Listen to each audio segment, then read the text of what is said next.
everyone, my name is Catherine and welcome back to Purposeful Fridays. What kind of listener are you? Would you call yourself a great listener, a good listener, an average listener, maybe a bad listener? It's probably fair to say that you've been all of those type of listeners at some point or time. And it varies depending on where you're at and what's going on in your head and how stressed you're feeling and those sort of things. But listening, and I think you would agree, is an incredibly important human skill, life skill. Listening is one of the foundational skills that we need to create genuine connections, build solid, trustworthy relationships. And of course, it's incredibly important if you're a leader of any sort or a parent. And if you do work in an organisation, there's probably a good chance that you've been on some sort of listening training, whether it's advanced listening skills or something similar, where you were taught to be patient, to be mindful, to be present, to be open-minded. And all of those things are incredibly important. Don't get me wrong. But I truly understood the art of listening, or where I was going wrong in the art of listening, was when Jennifer Garvey Berger explored the 3 types of listening.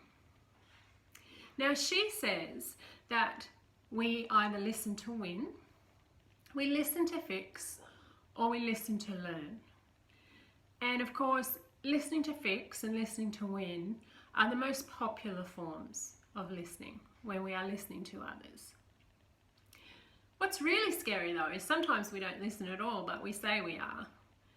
Have you ever had one of those conversations where you're nodding? Okay, yes, really? But if someone asked you to repeat what was said in that conversation, you would have no idea. And we've all been guilty of that.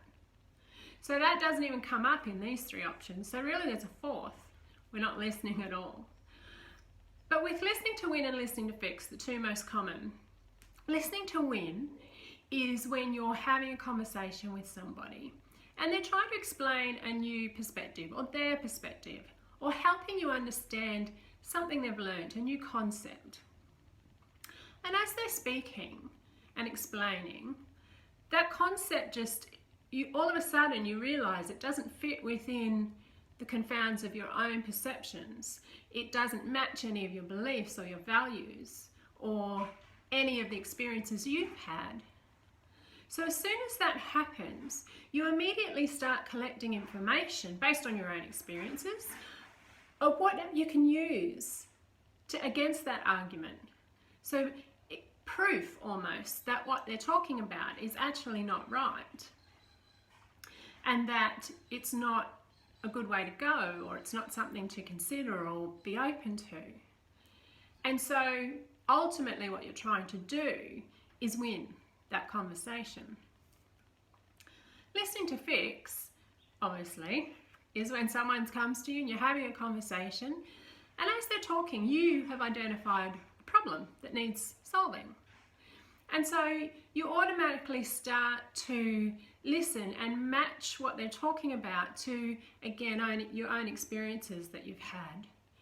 Oh, something similar like this happened to me, and this is what I did. I've heard about this, and this was the best approach to take.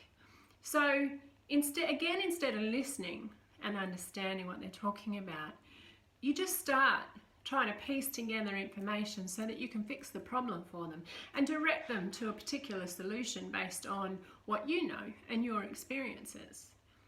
But they may never have wanted a solution to the problem. It may not be a problem to them. It might have just been something they wanted to talk about or get off their chest. But listening to learn is different. Listening to learn, you have to hold your own perspectives and experiences and opinions aside. You put them aside and you listen.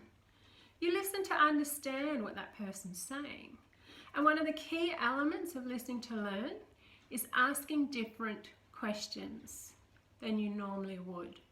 Instead of asking questions that validate your own beliefs or opinions, or ask questions. Be curious to understand. What does it actually mean? What are they wanting to get from the conversation? And by asking these questions and asking different questions than you normally would, you actually expand the conversation to all sorts of potential options and solutions and directions. And when you've got that broader basis to go from, or those possibilities that you wouldn't have come up with had you been listening to Fix or listening to Win, you broaden your learning and understanding of the potential possibilities and what they might look like. And if you actually attempt to go down any of those possibilities, you're going to learn from it and grow from it. But not only that, when you're listening to learn, you're also going to understand the perspective of others and consider looking at things in a different way than you normally would. So this Purposeful Friday and over the weekend, I want you to observe how you're listening, because you will apply different listening types in different situations. But be conscious. Are you listening to win? Are you listening to fix? Are you listening at all? Or more importantly, are you listening to learn? Have a fabulous weekend, and I'll see you next time. Bye.